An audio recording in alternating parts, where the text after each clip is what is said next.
ಯೆಹೋವನನ್ನು ಆಶ್ರಯಿಸಿಕೊಂಡಿದ್ದಾನೆ. ಈ 11ನೇ ಅಧ್ಯಾಯವನ್ನು ದಾವಿದನು ಬರೆದದ್ದಾಗಿದೆ. ಏನಂದರೆ ಯೆಹೋವನ ಶರಣರಿಗೆ ದುರ್ಗತಿ ಇಲ್ಲವೆಂಬುದು ಪ್ರಧಾನ ಗಾಯಕನ ಕೀರ್ತನ ಸಂಗ್ರಹದಿಂದ ತೆಗೆದದ್ದು. ಇದು ದಾವಿದನು ಬರೆದ ಕೀರ್ತನೆಯಾಗಿದೆ. ಇಲ್ಲಿ ದಾವಿದನು ತನ್ನ ಕಷ್ಟದ ಪರಿಸ್ಥಿತಿಯಲ್ಲಿ ದುರಾತ್ಮನು ಕೊಡುವಂತಹ, ದುಷ್ಟರ ಮೂಲಕ ಕೊಡುವಂತಹ ಆ ಒಂದು ಪರಿಸ್ಥಿತಿಗೆ ಅನುಗುಣವಾಗಿ ದಾವಿದನು ದೇವರ ಹತ್ರ ಕೇಳಿಕೊಳ್ಳುವಂಥ ಪರಿಯನ್ನು ಈ ಒಂದು ಅಧ್ಯಯನದಲ್ಲಿ ನಾವು ನೋಡಬಹುದಾಗಿದೆ. ಮೊದಲನೇದಾಗಿ ಆತ ವಿಶ್ವಾಸವನ್ನು ಆರೈಕೆ ಮಾಡ್ತಿದ್ದಾನೆ. ಯಾವ ರೀತಿ ಅಂದರೆ, ಯೆಹೋವನೇ ನಮಗೆ ಆಶ್ರಯವಾಗಿದ್ದಾನೆ, ಆತನೇ ನಮ್ಮ ಆಶ್ರಯ ದುರ್ಗವು ಕೋಟೆಯು ಎಂದು ಮೊದಲನೇ ವಾಕ್ಯದಲ್ಲೇ ಆತ ವಿಶ್ವಾಸವನ್ನು ಆರೈಕೆ ಮಾಡಿದ್ದಾನೆ. ಇಲ್ಲಿ ಮೊದಲು ಮತ್ತು ಎರಡನೇ ವಾಕ್ಯದಲ್ಲಿ ನೋಡೋದಾದರೆ ವಿಶ್ವಾಸ ಮತ್ತು ಭಯ ಇವೆರಡೂ ಕೂಡ ಒಂದಕ್ಕೊಂದು ಹೋರಾಟ ಮಾಡುವುದನ್ನು ನಾವು ನೋಡ್ಬೋದು. ಎರಡನೇದು ಹೇಳ್ತಿದೆ, ನೀವು ದುಷ್ಟರು ಕತ್ತಲಲ್ಲಿ ಯಥಾರ್ಥ ಹೃದಯವುಳ್ಳವರನ್ನು ಕೊಲ್ಲಬೇಕೆಂದು ಬಿಲ್ಲು ಬೊಗ್ಗಿಸಿ ಎದೆಗೆ ಬಾಣವನ್ನು ಹೂಡಿದ್ದಾರೆ ನೋಡಿರಿ. ಅಂದರೆ ದಾವಿದನಿಗೆ ಗೊತ್ತಿತ್ತು ಇದು ದುಷ್ಟರ ಒಂದು ಆಳ್ವಿಕೆ, ದುರಾತ್ಮನ ಒಂದು ಆಳ್ವಿಕೆ, ದುರಾತನ ಒಂದು ಆಲೋಚನೆ ಎಂಬುದಾಗಿ ದಾವಿದನು ಅರ್ಥ ಮಾಡ್ಕೊಂಡಿದ್ದ. ಸೊ ಇಲ್ಲಿ ಯಥಾರ್ಥ ಹೃದಯವುಳ್ಳವರನ್ನು ಅಂದರೆ ನೀತಿವಂತರನ್ನು ಬಿಲ್ಲು ಬೊಗ್ಗಿಸಿ ಅವರಿಗೆ ಎದೆಗೆ ಬಾಣವನ್ನು ಹೂಡಿ ಅವರನ್ನು ಕೊಲ್ಲಬೇಕೆಂದು ಹೊಂಚು ಹಾಕುತ್ತಿರುವಾಗ ದಾವಿದನು ಹೇಳ್ತಾನೆ, ಪಕ್ಷಿಗಳಂತೆ ನಿಮ್ಮ ಬೆಟ್ಟಗಳಿಗೆ ಓಡಿ ಹೋಗಿರಿ, ಆಧಾರಗಳ ಕೆಡವಲ್ಪಟ್ಟ ಮೇಲೆ ನೀತಿವಂತನ ಗತಿ ಏನಾದೀತು ಎಂದು ನನಗೆ ಹೇಳುವುದೇಕೆ. ಪಕ್ಷಿಗಳಂತೆ ಅಂದರೆ ನಾವೆಲ್ಲರೂ ಕೆಲವೊಂದು ಕಷ್ಟದ ಪರಿಸ್ಥಿತಿಗಳಲ್ಲಿ, ಕೆಲವೊಂದು ಸಂದರ್ಭಗಳಲ್ಲಿ ನಮ್ಮ ಜೀವನದಲ್ಲಿ ಏನೆಲ್ಲ ಘಟನೆಗಳು ನಡೆದೋಗ್ತದೆ, ಸಾಲ ಸೂಲ ಆಗಿರ್ಬೋದು, ಅಥವಾ ಜಾಬ್ ಕಳ್ಕೊಂಡಿರೋದಾಗಿರ್ಬೋದು, ಅಥವಾ ಕುಟುಂಬದಲ್ಲಿ ಎದುರಾಗುವಂಥ ಕಷ್ಟಗಳಾಗಿರ್ಬೋದು, ಎಲ್ಲ ಕಷ್ಟಗಳಿಗೆ ನಾವು ಓಡಿ ಹೋಗುವರಂಥವರಾಗಬಾರ್ದು. ನಾವು ಎದುರು ನಿಂತು ಬರುವಂಥ ಎಲ್ಲ ಕಷ್ಟಗಳಿಗೆ ಮೆಟ್ಟು ನಿಂತು ದೇವರು ನಮಗಿದ್ದಾನೆ, ದೇವರು ನಮ್ಮ ಜೊತೆಗಿದ್ದಾನೆ ಅಂತ ಹೇಳಿ ಆ ಒಂದು ಧೈರ್ಯವಾಗಿ ನಾವು ಜೀವನವನ್ನು ಸಾಗಿಸ್ಬೇಕಾಗಿತ್ತೆ. ಇಲ್ಲಿ ಆಧಾರ ಅಂತ ಕೊಟ್ಟಿದ್ದಾರೆ. ಆಧಾರ ಅಂದರೆ ಯಾವುದು? ಜೀವನಕ್ಕೆ ಆಧಾರವಾಗಿರಬೇಕಾಗಿರುವಂಥದ್ದು ಕೆಲವ್ರಿಗೆ ಮನೆ ಆಗಿರುತ್ತೆ, ಕೆಲವ್ರಿಗೆ ಆಸ್ತಿ ಆಗಿರುತ್ತೆ, ಗಂಡನಿಗೆ ಹೆಂಡತಿ ಆಧಾರ ಆಗಿರ್ತಾರೆ, ಹೆಂಡತಿಗೆ ಗಂಡ ಆಧಾರ ಆಗಿರ್ತಾರೆ, ಅಥವಾ ತಂದೆ ತಾಯಿಗೆ ಮಕ್ಕಳೇ ಆಧಾರ ಆಗಿರ್ತಾರೆ, ಅಥವಾ ಕೆಲವ್ರಿಗೆ ವ್ಯಾಪಾರ ಆಗಿರ್ಬೋದು, ಕಷ್ಟಪಟ್ಟು ವ್ಯಾಪಾರ ಮಾಡಬೇಕು ಅಂತ ಹೇಳಿ ಜೀವನಕ್ಕೆ ಯಾವುದೋ ಒಂದು ಆಧಾರವನ್ನು ಇಟ್ಕೊಂಡಿರ್ತಾರೆ. ಒಂದು ವೇಳೆ ಆಧಾರವನ್ನೇ ಕೆಡವಲ್ಪಟ್ಟ ಮೇಲೆ ನೀತಿವಂತನ ಗತಿ ಏನಾದೀತು? ಪಕ್ಷಿಗಳಂತೆ ಓಡಿ ಹೋಗ್ಬೇಕಾ ನಾವು, ಅಥವಾ ಮೆಟ್ಟಿ ನಿಲ್ಲಬೇಕಾ ದೇವರ ಸಾನ್ನಿಧ್ಯದಲ್ಲಿ? ಮೆಟ್ಟಿ ನಿಲ್ಲಬೇಕಲ್ವ? ಮೆಟ್ಟಿ ನಿಲ್ಲಬೇಕು. ಕ್ರೈಸ್ತರ ಜೀವಿತದಲ್ಲಿ, ನೀತಿವಂತರ ಜೀವಿತದಲ್ಲಿ, ದೇವರನ್ನು ಅಂಗೀಕರಿಸಿಕೊಂಡವರ ಜೀವಿತದಲ್ಲಿ ಎಷ್ಟೋ ಕಷ್ಟಗಳು ಬರ್ತವೆ, ಅಲ್ಲೋಲ ಕಲ್ಲೋಲಗಳಾಗ್ತವೆ. ಜೀವನನೇ ಸಾಕು, ಬಿಟ್ಟು ಹೊರಟೋಗೋಣ, ಈ ಭೂಮಿಯನ್ನೇ ಬಿಟ್ಟು ಹೊರಟೋಗೋಣ, ಕುಟುಂಬವನ್ನು ಬಿಟ್ಟು ಹೊರಟೋಗೋಣ. ಎಷ್ಟೋ ಯೌವನಸ್ಥರು ಮನೆ ಬಿಟ್ಟು ಬೇರೆ ಕಾರ್ಯಗಳಲ್ಲಿ ತೊಡಗಿಕೊಂಡಿರೋದು ಉಂಟು. ಕುಟುಂಬವನ್ನು ಬಿಟ್ಟು, ತಂದೆ ತಾಯಿಯನ್ನು ಬಿಟ್ಟು, ಅಥವಾ ಗಂಡ ಮಕ್ಕಳನ್ನು ಬಿಟ್ಟು, ಹೆಂಡತಿ ಮಕ್ಕಳನ್ನೇ ಬಿಟ್ಟು ಎಷ್ಟೋ ಪರಿಸ್ಥಿತಿಗಳು ನೋಡಿರ್ತೀವಿ. ಅಂದರೆ ನಮ್ಮ ಜೀವಿತದಲ್ಲಿ ಬೇಕಾಗಿರೋ ಆಧಾರವೇ ಕೆಡವಲ್ಪಟ್ಟ ಮೇಲೆ ನಾವೇನು ಮಾಡಬೇಕು ಎಂಬುದಾಗಿ ದಾವಿದನು ಕೇಳ್ತಾ ಇರುವಂಥ ಪರಿ ಯೆಹೋವನಲ್ಲಿ. ಸೊ ಇಲ್ಲಿ ದಾವಿದನು ಕೂಡ ವಿಶ್ವಾಸನೂ ಇದೆ, ಆತನಿಗೆ ಭಯವೂ ಇದೆ. ದಾವಿದ ಗೋಲಿಯಾತನನ್ನು ಕೊಂದು ಜಯಿಸಿದಂಥವ, ಆತ ಧೈರ್ಯಶಾಲಿಯೂ ಕೂಡ. ಆ ಕಾಲದಲ್ಲಿ ಕರಡಿಯನ್ನು, ಸಿಂಹವನ್ನು ಕೊಂದಂಥ ವೀರ ಶೂರ ನಮ್ಮ ದಾವಿದ. ಆತನಲ್ಲಿ ಯಾರಿದ್ರು? ದೇವರಿದ್ದರು. ಆತನಲ್ಲಿದ್ದಂಥ ದೇವರು, ಅಬ್ರಹಾಮನಲ್ಲಿದ್ದಂಥ ದೇವರು, ಯೋಬನಲ್ಲಿದ್ದಂಥ ದೇವರು, ಯೋಸೇಫನಲ್ಲಿದ್ದಂಥ ದೇವರು, ಅವ್ರಿಗಿದ್ದಂಥ ನಂಬಿಕೆ, ಅವ್ರಿಗಿದ್ದಂಥ ತಾಳ್ಮೆ ನಮಗೂ ಇರುವುದೇ. ಆದರೆ ನಮಗೆ ಆಧಾರ ಯೆಹೋವನಾಗಿರ್ತಾನೆ, ಯೇಸು ಕ್ರಿಸ್ತನಾಗಿರ್ತಾನೆ. ಹಾಗಾಗಿ ಆಧಾರವೇ ಕೆಡವಲ್ಪಟ್ಟ ಮೇಲೆ ನೀತಿವಂತನ ಗತಿ ಏನಾದೀತು ಎಂದು ನನಗೆ ಹೇಳುವುದೇಕೆ? ದಾವಿದನು ದುರಾತ್ಮನಿಗೆ ಚಾಲೆಂಜ್ ಮಾಡ್ತಿದ್ದಾನೆ. ಆಧಾರನೇ ಕೆಡವಲ್ಪಟ್ಟ ಮೇಲೆ ಯೋಬನು, ಕಳೆದ ವಾರ ವಾಕ್ಯ ಕೇಳಿದ್ವಿ, ಯೋಬನು ತನ್ನಲ್ಲಿರುವಂಥ ಎಲ್ಲ ಅಸ್ಥಿವಾರಗಳನ್ನು ಕಳ್ಕೊಂಡ, ತನ್ನಲ್ಲಿರುವಂಥ ಎಲ್ಲ ಜಾನುವಾರುಗಳನ್ನು, ಒಂಟೆಗಳನ್ನು, ಎತ್ತುಗಳನ್ನು ಎಲ್ಲವನ್ನ ಕಳ್ಕೊಂಡ. ಆದರೆ ಧೃತಿ ಕೆಡಲಿಲ್ಲ, ತಾಳ್ಮೆ ಕೆಡಲಿಲ್ಲ. ಕಾದ, ದೇವರ ಸಮ್ಮುಖದಲ್ಲಿ ತಾಳ್ಮೆಯಿಂದ ಕಾದ, ನನ್ನ ಜೀವಿತದಲ್ಲಿ ಎಲ್ಲವೂ ಒಳ್ಳೆಯದೇ ಆಗುತ್ತದೆ ಎಂದು ಕಾದ. ನಾವು ಕೂಡ ಆಧಾರಗಳು ಕೆಡವಲ್ಪಟ್ಟ ಮೇಲೂ ಕೂಡ ಧೃತಿಗೆಡದೆ ಆತ್ಮೀಕವಾಗಿ, ಶಾರೀರಿಕವಾಗಿ, ವೈಯಕ್ತಿಕವಾಗಿ ದೇವರ ಸಮ್ಮುಖದಲ್ಲಿ ಕಾದಾಗ ಮಾತ್ರ ದೇವರ ಕೃಪೆ ಉಂಟಾಗತ್ತೆ. 4ನೇ ವಾಕ್ಯ ಹೇಳ್ತದೆ, ಈ ರೀತಿ ಅದ್ಭುತ ಮಾಡುವಂಥ ದೇವರು, ಪರಿಶುದ್ಧ ದೇವರು ಎಲ್ಲಿರ್ತಾನೆ? ಈ ಕ್ವಶನ್ಗೆ ಆನ್ಸರು, ಯೆಹೋವನು ತನ್ನ ಪರಿಶುದ್ಧ ಮಂದಿರದಲ್ಲಿದ್ದಾನೆ. ಪರಿಶುದ್ಧ ಮಂದಿರ ಅಂದರೆ ಯಾವುದು? ನಾವು ಮತ್ತು ನೀವು.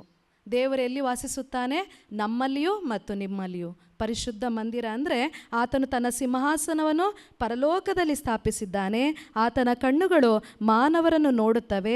ಆತನು ಅವರನ್ನು ಬಹು ಸೂಕ್ಷ್ಮವಾಗಿ ಪರಿಶೋಧಿಸುತ್ತಾನೆ. ಸೊ ಇಲ್ಲಿ ಎಸೇಫದವರಿಗೆ ಬರೆದ ಗ್ರಂಥದಲ್ಲಿ 6 ಮತ್ತು 12ರಲ್ಲಿ ಹೇಳ್ತದೆ ವಾಕ್ಯ, ನಾವು ಹೋರಾಡುವುದು ಮನುಷ್ಯ ಮಾತ್ರದವರ ಸಂಗಡವಲ್ಲ, ರಾಜತ್ವಗಳ ಮೇಲೆಯೂ ಅಧಿಕಾರಗಳ ಮೇಲೆಯೂ ಈ ಅಂಧಕಾರದ ಲೋಕಾಧಿಪತಿಗಳ ಮೇಲೆಯೂ ಆಕಾಶ ಮಂಡಲದಲ್ಲಿರುವ ದುರಾತ್ಮಗಳ ಸೇನೆಗಳ ಮೇಲೆಯೂ ನಾವು ಹೋರಾಡುವವರಾಗಿದ್ದೇವೆ. ಹಾಗಾದರೆ ದೇವರು ನಮಗೆ ಹೋರಾಡುವಂಥ ಶಕ್ತಿಯನ್ನು ಅನುಗ್ರಹಿಸಿದ್ದಾನೆ. ಆತ ಸರ್ವಶಕ್ತನಾಗಿರುವಂಥ ದೇವರು, ಆಕಾಶವೇ ಸಿಂಹಾಸನ, ಭೂಮಿಯೇ ಪಾದಪೀಠವನ್ನಾಗಿ ಮಾಡಿಕೊಂಡಂಥ ದೇವರು ನಮ್ಮ ಹೋರಾಟಗಳನ್ನೆಲ್ಲ ಬಹುಸೂಕ್ಷ್ಮವಾಗಿ ನೋಡುವಂತನಾಗಿದ್ದಾನೆ. ನಾವು ಯಾವ ರೀತಿ ಸೈತಾನನ ಜಯಿಸ್ತಿದ್ದೀವಿ, ನಮ್ಮ ಸಮಸ್ಯೆಗಳನ್ನು ಯಾವ ರೀತಿ ಮೆಟ್ಟಿ ನಿಲ್ತಿದ್ದೀವಿ ಎಂಬುದನ್ನು ದೇವರು ಬಹುಸೂಕ್ಷ್ಮವಾಗಿ ನೋಡುವಂತಿದ್ದಾರೆ. ನಾವು ಯಾರು ನೋಡ್ತಿಲ್ಲ ಎಂಬುದಾಗಿ ಅಲ್ಲ.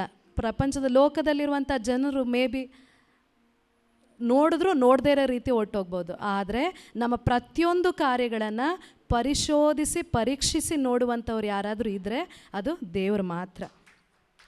ಯೆಹೋವನು ನೀತಿವಂತರನ್ನು ಅನೀತಿವಂತರನ್ನು ಪರೀಕ್ಷಿಸುತ್ತಾನೆ, ಬಲಾತ್ಕಾರಿಗಳನ್ನು ದ್ವೇಷಿಸುತ್ತಾನೆ. ನೀತಿವಂತರು ಹೇಗಿರಬೇಕು ಎಂಬುದಾಗಿ ಮತ್ತಾಯ ಗ್ರಂಥದಲ್ಲೂ ಅಥವಾ ಹೊಸ ಒಡಂಬಡಿಕೆಯಲ್ಲಿ ಅನೇಕ ಬಾರಿ ನಾವು ನೋಡುವವರಾಗಿದ್ದೇವೆ. ನೀತಿವಂತರು ದೇವರ ಚಿತ್ತಕ್ಕೆ ಅನುಗುಣವಾಗಿ ಕಾದಿರುವಂಥ ಮಕ್ಕಳಾಗಿರಬೇಕು. ದೇವರ ಆಜ್ಞೆಗಳನ್ನು ಕೈಗೊಂಡು ನಡೆಯುವವರೇ ನೀತಿವಂತರು. ನೀತಿವಂತರು ದೇವರ ಆಜ್ಞೆಗಳನ್ನು ಕೈಗೊಂಡು ದೇವರ ಚಿತ್ತಕ್ಕೆ ಕಾದು ದೇವರ ಸಮ್ಮುಖದಲ್ಲಿ ಎಲ್ಲವನ್ನ ಅರ್ಪಿಸಿ ತಾಳ್ಮೆಯಿಂದ ಇರುವವನೇ ನೀತಿವಂತನು. ಅವನ ಬಾಯಿಯಲ್ಲಿ ಒಂದೂ ಕೂಡ ಶಾಪಗ್ರಸ್ತ ಮಾತುಗಳಾಗಲಿ ಅಯೋಗ್ಯ ಕಾರ್ಯಗಳಾಗಲಿ ಬರಕೂಡದು. ಇದು ನೀತಿವಂತನಾಗಿರುವಂಥ ಕ್ರೈಸ್ತರು ನಡ್ಕೊಳ್ಳಬೇಕಾದ ರೀತಿ ಕುರಿತು ಹೊಸ ಒಡಂಬಡಿಕೆಯಲ್ಲಿ ಅದ್ರ ಬಗ್ಗೆ ಡೀಟೇಲ್ಸ್ ಆಗಿದೆ. ಅದರ ಅಪೋಸಿಟ್ ಆಗಿರೋರೇ ಅನೀತಿವಂತರು. ಸೊ ನೀತಿವಂತರು ಅನೀತಿವಂತರು ಎಂಬುದಾಗಿ ಸತ್ಯವೇದದಲ್ಲಿ ನೋಡ್ತೀವಿ. ಇದು ಆ ಬಲಾತ್ಕಾರಿಗಳನ್ನು ದ್ವೇಷಿಸುತ್ತಾನೆ. ದೇವರು ಎಂಥವ್ರನ್ನ ದ್ವೇಷ ಮಾಡ್ತಾರೆ ಅಂದರೆ ದೇವರ ಆಜ್ಞೆಗಳನ್ನು ಮೀರಿ ನಡೆಯುವವರನ್ನ ದೇವರು ದ್ವೇಷಿಸುತ್ತಾರೆ. ದೇವ ಸೇವಕರನ್ನು ಅಥವಾ ದೇವ ಮಕ್ಕಳನ್ನು ವಿರೋಧಿಸುವಂಥ ಈ ಲೋಕದ ವಿರುದ್ಧವಾಗಿ ದೇವರು ದ್ವೇಷಿಸುವವರಾಗಿದ್ದಾರೆ.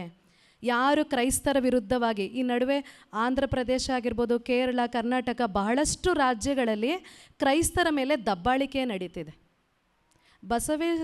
ಬಸವಣ್ಣನವರ ಜಯಂತಿ ನಡೀತಿರುವಾಗ ಹೀಗೆ ಫೇಸ್ಬುಕ್ಕಲ್ಲಿ ಸೋಷಿಯಲ್ ಮೀಡಿಯಾದಲ್ಲಿ ನೋಡುವಾಗ ಆ ಒಂದು ಕೂಟದಲ್ಲಿ ಒಬ್ಬರು ಕ್ರೈಸ್ತರು ಬುಕ್ಸನ್ನು ಮಾರ್ತಿದ್ರು, ಬೈಬಲನ್ನು, ಸತ್ಯವೇದನ ಕುರಿತಾಗಿ ಕೆಲವು ಬುಕ್ಸ್ಗಳನ್ನು ಮಾರ್ತಿದ್ರು. ಇನ್ನೇನು ಸುವಾರ್ತೆಯನ್ನು ಸಾರ್ತಿರಲಿಲ್ಲ, ಜಸ್ಟು ಸತ್ಯವೇದದ ರಿಲೇಟೆಡ್ ಬುಕ್ಸ್ಗಳನ್ನು ಮಾರ್ತಾಯಿದ್ರು ಅಷ್ಟೇ. ಅನ್ಯ ಜನಗಳು ಯಾವ ರೀತಿ ಅವ್ರನ್ನ ದಬ್ಬಾಳಿಕೆ ಮಾಡಿದ್ರು ಅಂದರೆ ಅದನ್ನು ವಿಡಿಯೋ ನೋಡುವಾಗ ತುಂಬ ಮನಸ್ಸು ಬೇಜಾರಾಯಿತು. ನೀವೆಲ್ಲ ಮತಾಂತರ ಮಾಡಲಿಕ್ಕೆ ಬಂದಿದ್ದೀರಾ, ಹಿಂದೂ ಧರ್ಮದವ್ರನ್ನ ಹಾಳು ಮಾಡಲಿಕ್ಕೆ ಬಂದಿದ್ದೀರಾ, ನೀವು ನಾಶ ಮಾಡಲಿಕ್ಕೆ ಬಂದಿದ್ದೀರಾ, ನೀವು ಇರ್ಕೂಡ್ದು ಇಲ್ಲಿ, 1 ಸೆಕೆಂಡಲ್ಲಿ ನೀವು ಇದನ್ನೆಲ್ಲ ಜಾಗ ಖಾಲಿ ಮಾಡಬೇಕು ಅಂತ. ಪಾಪ ಕ್ರೈಸ್ತರು ವಿರುದ್ಧವಾಗಿ ಒಂದು ಮಾತು ಮಾತಾಡಲಿಲ್ಲ. ನಾನು ಅದನ್ನು ಅಬ್ಸರ್ವ್ ಮಾಡಿದೆ. ನೋಡೋಣ ಕ್ರೈಸ್ತರು ಏನಾದರೂ ಲೋಕದವರಾಗಿ ಅಪೋಸಿಟ್ ಏನಾದರೂ ಶಪಿಸ್ತಾರಾ ಅಂತ ನೋಡಿದೆ. ತಾಳ್ಮೆಯಿಂದ ಇದ್ದರು. ಸರಿ ಆಯಿತು ಬ್ರದರ್, ಟೈಮ್ ಕೊಡಿ, ಇದೆಲ್ಲ ಖಾಲಿ ಮಾಡಿಕೊಂಡು ಜಾಗ ಖಾಲಿ ಮಾಡಿ ಕೊಡ್ತೀವಿ. ಎಷ್ಟು ತಾಳ್ಮೆ ಇದೆ ನೋಡಿ. ಅದೇ ಅನ್ಯ ಜನಗಳು 1 ನಿಮಿಷ 1 ಸೆಕೆಂಡು ವೆಯ್ಟ್ ಮಾಡಲಿಲ್ಲ. ಈಗ ಕೂಡಲೇ ನಿಮ್ಮಲ್ಲಿರೋ ಎಲ್ಲ ಬೈಬಲ್ ಪುಸ್ತಕಗಳು ಖಾಲಿ ಆಗಬೇಕು ಈ ರೀತಿ ಹೇಳಿದ್ರು. ಆತ ಸುಮ್ಮನೆ ಇರಲಿಲ್ಲ, ವಿಡಿಯೋ ಮಾಡಿಕೊಂಡು ಎಲ್ಲ ಮುಖ್ಯಸ್ಥರು, ಅಧಿಕಾರಿಗಳು ಯಾರೆಲ್ಲ ಇದ್ದರು ಆ ಕೂಟದಲ್ಲಿ, ಅಂದರೆ ಬಸವಣ್ಣವರ ಜಯಂತಿ ಏನು ಅವ್ರದ್ದು ಧಾರ್ಮಿಕ ಕಾರ್ಯ ನಡೀತಿತ್ತು, ಅಲ್ಲಿರೋ ಮುಖ್ಯ ಮುಖಂಡರನ್ನೆಲ್ಲ ಕರ್ಕೊಂಬಂದರು. ನೋಡಿ ನೀವೇನು ಮಾಡ್ತಿದ್ದೀರಾ, ಇಲ್ಲಿ ಹಿಂದೂ ಧರ್ಮದ ಕಾರ್ಯ ನಡೀತಾ ಇದೆ, ನೀವು ಇಲ್ಲಿ ಕ್ರೈಸ್ತರಿಗೆ ಜಾಗ ಕೊಟ್ಟು ಬುಕ್ಸ್ ಎಲ್ಲ ಮಾರಲಿಕ್ಕೆ ಅಥವಾ ಲಿಂಗಾಯತ ಸಮುದಾಯವನ್ನು ನೀವು ಮಾರ್ಪಾಟು ಮಾಡಲಿಕ್ಕೆ ನೀವು ತಯಾರು ಮಾಡ್ತಿದ್ದೀರಾ. ಇದೇನಾ ಇದು, ಸರಿನಾ ಇದು ಅಂತ ಹೇಳಿ ಅವ್ರು ಎಷ್ಟು ಕ್ವಶನ್ಸ್ ಮಾಡಿದ್ರು. ಅಲ್ಲಿರುವಂಥ ಕ್ರೈಸ್ತ ಮಕ್ಕಳು ಒಂದು ಮಾತು ಅಪೋಸಿಟ್ ಮಾಡ್ದಿರ ದೀರ್ಘ ಶಾಂತಿಯಿಂದ ಸಮಾಧಾನದಿಂದ ಸಮಸ್ಯೆಯನ್ನು ಬಗೆಹರಿಸ್ಕೊಂಬಿಟ್ರು, ಸಾಲ್ವ್ ಮಾಡ್ಕೊಂಬಿಟ್ರು. ಆಯಿತು ನಾವು ಹೋಗ್ತೀವಿ, ವ್ಯಾಜ್ಯ ಮಾಡೋದು ಬೇಡ, ದೇವ್ರು ಏನು ಹೇಳಿದೆ ಅದನ್ನು ಅನುಸರಿಸಿದ್ರು ದೇವ ಮಕ್ಕಳು. ಜಗಳ ಮಾಡೋದು ಬೇಡ ಅನ್ಯ ಜನಗಳ ಹತ್ರ ಅಂತ ಹೇಳಿ ಅದೆಲ್ಲ ಜಾಗವನ್ನು ಖಾಲಿ ಮಾಡಿ ಆಯಿತು ಬ್ರದರ್ ನಾವು ಹೋಗ್ತೀವಿ ತಾಳ್ಮೆಯಿಂದ ಹೇಳಿದ್ರು. ನೋಡಿ, ಆ ತಾಳ್ಮೆ ದೇವರು ಯಾರಿಗೆ ಕೊಟ್ಟಿದ್ದಾರೆ ಅಂದರೆ ನಮ್ಮಂಥ ಕ್ರೈಸ್ತ ಮಕ್ಕಳಿಗೆ ಮಾತ್ರ ಈ ತಾಳ್ಮೆಯನ್ನು ಅಪೇಕ್ಷಿಸ್ಬೋದು, ಎಕ್ಸ್ಪೆಕ್ಟ್ ಮಾಡ್ಬೋದು. ಅನ್ಯ ಮಕ್ಕಳಲ್ಲಿ ಈ ರೀತಿ ತಾಳ್ಮೆ ಇರೋದಿಲ್ಲ, ಎಲ್ಲವೂ ಆಗ್ಬಿಡ್ಬೇಕು, ಇಮಿಡಿಯೇಟ್ಲಿ ಆಗಿಬಿಡ್ಬೇಕು. ಕ್ರೈಸ್ತ ಮಕ್ಕಳಿಗೆ ಮಾತ್ರ ದೀರ್ಘ ಶಾಂತಿಯನ್ನು, ದೀರ್ಘ ಸಮಾಧಾನವನ್ನು, ದೀರ್ಘ ತಾಳ್ಮೆಯನ್ನು ನಮಗೋಸ್ಕರ ಅನುಗ್ರಹಿಸುವವರಾಗಿದ್ದಾರೆ. ಆದ್ದರಿಂದ ಬಲಾತ್ಕಾರಿಗಳನ್ನು ಯಾರೆಲ್ಲ ಹಿಂಸೆ ಕೊಡ್ತಾರಲ್ಲ ದೇವ ಸೇವಕರ ವಿರುದ್ಧವಾಗಿ, ಸೇವೆ ಮಾಡಬಾರ್ದು ಅಂತಲೋ ಅಥವಾ ಸ್ತುತಿಸಬಾರ್ದು ಅಂತನೋ ಈ ಜನಗಳಿಂದ ಬರುವಂಥ ಹಿಂಸೆಗಳನ್ನು ದೇವರು ದ್ವೇಷಿಸುವವರಾಗಿದ್ದಾರೆ. 6ನೇ ವಾಕ್ಯ ಹೇಳ್ತದೆ, ಆತನು ದುಷ್ಟರ ಮೇಲೆ ಪಾಶಗಳನ್ನು ಸುರಿಸಲಿ, ಬೆಂಕಿ ಗಂಧಕ ಉರಿಗಾಳಿ ಇವುಗಳನ್ನು ಅವರ ಪಾನವಾಗ ಮಾಡಲಿ. ಬೆಂಕಿ ಗಂಧಕ ಗಾಳಿ ದೇವರ ಒಂದು ಬರುವಿಕೆಯಲ್ಲಿ ಇದು ಅಮ್ಮ ಶುಕ್ರವಾರ ಪ್ರಾರ್ಥನೆಯಲ್ಲಿ ಒಂದು ಘಟನೆ ಹೇಳಿದ್ರು. ಪ್ರಕಟಣೆಯ ಗ್ರಂಥದಲ್ಲಿ ಹೇಳಿರೋ ಪ್ರಕಾರವಾಗಿ ಇಸ್ರಾಯೇಲ್ ಜಗತ್ತಲ್ಲಿ ಈಗ ಆಲ್ರೆಡಿ ಒಂದು ಘಟನೆ ನಡೀತಾ ಇದೆ ಅಂತ ಕೇಳೇ ನನಗೆ ಶಾಕ್ ಆಯಿತು. ಈ ರೀತಿ ಗೊತ್ತಿರದ ಸಂಗತಿ ಎಷ್ಟೋ ಇದೆ ನಮ್ಮ ಪ್ರಪಂಚದಲ್ಲಿ, ಗೊತ್ತಿರದ ಸಂಗತಿಗಳು. ಸೊ ಹಂಗಾಗಿ ದೇವರು ದುಷ್ಟರನ್ನು ಯಾವ ರೀತಿ ಸಂಹಾರ ಮಾಡ್ತಾನೆ ಎಂಬುದಾಗಿ ಈ ಒಂದು 6ನೇ ವಾಕ್ಯದಲ್ಲಿ ನೋಡ್ಬೋದು. ಬೆಂಕಿ ಗಂಧಕ ಉರಿಗಾಳಿ ಇವುಗಳಿಗೆ ತಪ್ಪಿಸ್ಕೊಳ್ಳೋರು ಒಬ್ಬರೂ ಇಲ್ಲ. ಆ ರೀತಿ ದೇವರು ನಮಗೆ ಪನಿಷ್ಮೆಂಟ್ ಮಾಡೋರಾಗಿದ್ದಾರೆ. ಒಂದು ವೇಳೆ ಅನೀತಿವಂತರು ನೀತಿವಂತರಾಗಿ ಬದಲಾಗದಿದ್ದರೆ ಅವರೇ ದುಷ್ಟರು. ಯಾರು ದೇವರ ಆಲೋಚನೆಗೆ ವಿರುದ್ಧವಾಗಿ ನಡೀತಾರಲ್ಲ ಅವರೇ ದುಷ್ಟರು. ಅವರ ವಿರುದ್ಧವಾಗಿ ದೇವರು ಈ ರೀತಿ ಹಾಗೆಯನ್ನು ತೀರಿಸುವವರಾಗಿದ್ದಾರೆ. ಕೊನೆ ವಾಕ್ಯ ಹೇಳುತ್ತೆ, ಯಾಕೆಂದರೆ ನೀತಿ ಸ್ವರೂಪನಾದ ಯೆಹೋವನು ನೀತಿಯನ್ನು ಮೆಚ್ಚುವವನಾಗಿದ್ದಾನೆ. ನೀತಿಯನ್ನು ಮೆಚ್ಚುವವನು ನೀತಿವಂತ ದೇವರು ಮಾತ್ರ, ಅದೇ ನಮ್ಮ ದೇವರು. ಯೇಸು ಕ್ರಿಸ್ತನೊಬ್ಬನೇ ನೀತಿವಂತ ದೇವನು. ಆತ ಯಾರನ್ನು ಮೆಚ್ಚುತ್ತಾನೆ? ನೀತಿವಂತ ದೇವರನ್ನು. ಕಳ್ಳನಿಗೆ ಕಳ್ಳನೇ ಫ್ರೆಂಡು, ಕೆಟ್ಟವ್ರಿಗೆ ಕೆಟ್ಟವರೇ ಫ್ರೆಂಡು. ಹಾಗೆ ದೇವರು ನೀತಿವಂತರಾಗಿರೋದ್ರಿಂದ ಯಾರನ್ನು ಇಷ್ಟಪಡುವವರಾಗಿದ್ದಾರೆ? ನೀತಿವಂತರನ್ನೇ ಇಷ್ಟಪಡುವವರಾಗಿದ್ದಾರೆ. ಹಾಗಾಗಿ ದೇವರಿಗೆ ಪ್ರಿಯವುಳ್ಳ ಮಕ್ಕಳಾಗಿ ಕಾಣಲ್ಪಡುವುದು ನಮ್ಮೆಲ್ಲರ ಕರ್ತವ್ಯ. ದೇವರಿಗೆ ಮೆಚ್ಚುಗೆ ಆಗುವಂಥ ಕೆಲಸವನ್ನು, ದೇವರಿಗೆ ಪ್ರಿಯವುಳ್ಳ ಕೆಲಸವನ್ನು ಕೈಗೊಳ್ಳುವುದು ನಿಮ್ಮ ಕಾರ್ಯವಾಗಿದೆ. ಹಾಗಾಗಿ ನೀತಿ ಸ್ವರೂಪನಾದ ಯೆಹೋವನು ನೀತಿಯನ್ನು ಮೆಚ್ಚುವವನಾಗಿದ್ದಾನೆ. ಸಜ್ಜನರು ಆತನ ಸಾನ್ನಿಧ್ಯದಲ್ಲಿ ಇರುವರು. ಸಜ್ಜನರು ಅಂದರೆ ಒಳ್ಳೆಯ ಜನರು. ಒಳ್ಳೆ ಜನರು ಅಂದರೆ ಸುಳ್ಳೇ ಆಡಬಾರ್ದು, ಪಾಪನೂ ಮಾಡಬಾರ್ದು. ಆ ರೀತಿ ಆಗಲ್ಲ, ಯಾಕಂದರೆ ನಾವು ನರಮನುಷ್ಯರು. ಆದರೆ ತಪ್ಪು ಮಾಡೋದು ಎಷ್ಟು ಸಹಜನೋ ತಿದ್ದಿಕೊಂಡು ದೇವರಲ್ಲಿ ಅರ್ಪಿಸಿ ತನ್ನ ಪಾಪ ಅರಿಕೆ ಮಾಡಿ ಮತ್ತೆ ಅದನ್ನು ಮಾಡದೇ ಇರೋದೇ ನಿಜವಾದ ಸಜ್ಜನರ ಒಂದು ಗುಣ. ಸೊ ಸಜ್ಜನರು ಆತನ ಸಾನ್ನಿಧ್ಯದಲ್ಲಿ ನಿಲ್ಲಲ್ಪಡ್ತಾರೆ. ಈ ಚಂಚಲ ಮನಸ್ಥಿತಿಯಲ್ಲಿರುವವರು, ಎರಡು ಮನಸ್ಸುಳ್ಳವರು ಸಭೆಯಲ್ಲಿ ಬಹಳಷ್ಟು ಸಮಯ ಕಾಲ ನಿಲ್ಲೋದಿಲ್ಲ. ಸಭೆಯನ್ನು ಬಿಟ್ಟು ಬೇರೆ ಸಭೆಗೆ ಅಲಿಯುವವರಾಗಿದ್ದಾರೆ. ಚಂಚಲ ಮನಸ್ಥಿತಿ ಅಂತ ಹೇಳಿ ಕರಿತೀವಿ. ಒಂದು ಮನಸ್ಸಿರಲ್ಲ, ಎರಡು ಮನಸ್ಸಿರುವವರು. ಮಾಡಬಹುದು, ಒಂದು ನಿರ್ಧಾರಕ್ಕೆ ನಿಲ್ಲಲ್ಪಡುವವರಲ್ಲ ಅವರು.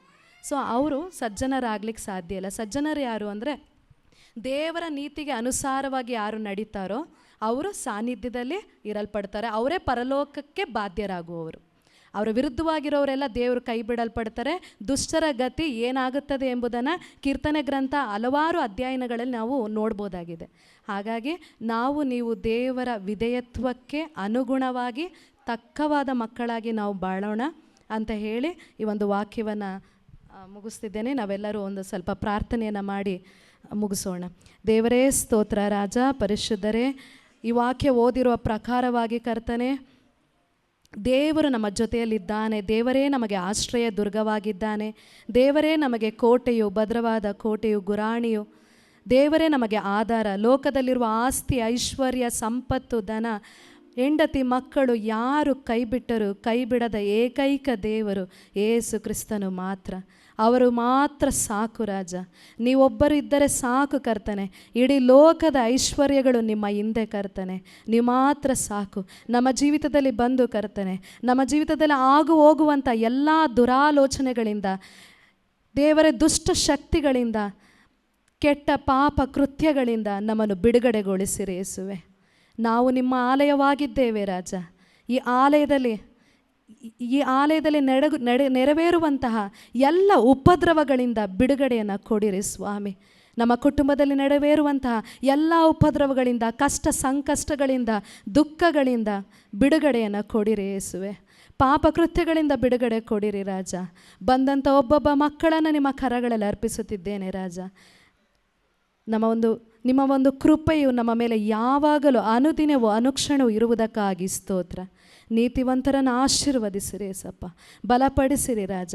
ನಿಮ್ಮ ಆಲೋಚನೆಯ ಪ್ರಕಾರವಾಗಿ, ನಿಮ್ಮ ಚಿತ್ತಕ್ಕೆ ಅನುಗುಣವಾಗಿ ಜೀವನವನ್ನು ನಡೆಸಲು ನೀವು ಕೃಪೆ ನೀಡಿರಿ.